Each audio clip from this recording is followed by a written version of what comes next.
Hey, welcome to my channel. My name is Ruth, and let's chat about more days at the Morisaki Bookshop. This is book two of this series. First things first, what are you doing not reading the first book? And secondly, I also did a review on the first book, so if you haven't checked that out, I'll go ahead and link it above. So we're back at the Morisaki Bookshop, and let's see what Uncle Satori and Takako have been doing.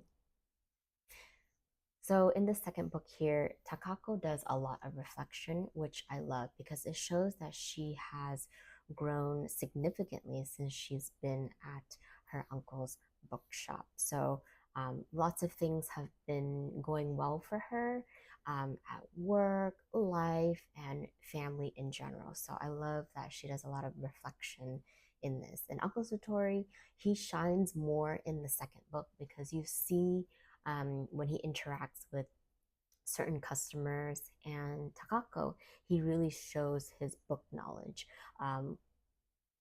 when it comes to learning about the author's history and knowing about different types of books, especially some of the specialty books that he tries to buy and sell in his buy books and sell in his bookstore here.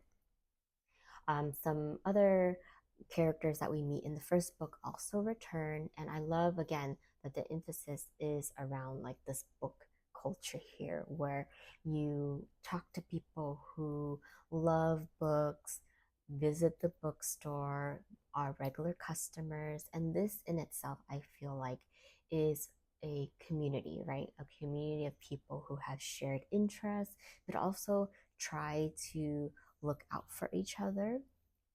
The coffee shop that was also in the first book is also mentioned here in the second book, but the bookstore is the main place where everyone meets up versus the first book where it was kind of like half half. A quote I want to share from the uncle here says, "Crucial in life is to not hide from your emotions, but to face them."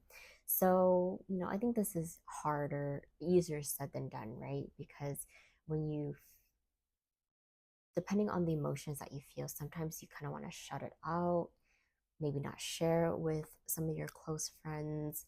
And so I feel like there's a time to like really be in that emotion, and then there's going to be times where you need to move on from those emotions. And so of course sometimes we may in our state of mind do things that may not be productive, right? Maybe we lash out at someone, we shut them out, right? Again, we do things that may not be so productive, but I think there's a time and season, right? We feel that emotion and then we reflect on it. I think the author does a good job just being really consistent with his writing, being consistent with how he describes the characters. I think everything that's done in this book, it's not a shocker.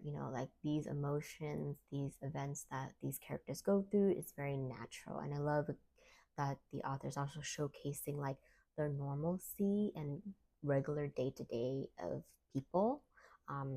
So again, your everyday may not be as exciting, or there may be things to talk about, right? Exciting things to talk about. Sometimes your days or weeks are kind of the same, and then there might be special events or things that kind of sprinkle in throughout the week or months. So, and I think that's okay.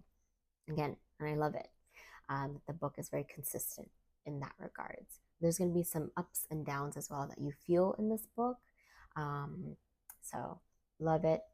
To me, I think this is a solid three, very heartwarming, and again, just the consistency with the writing and the characters that you meet.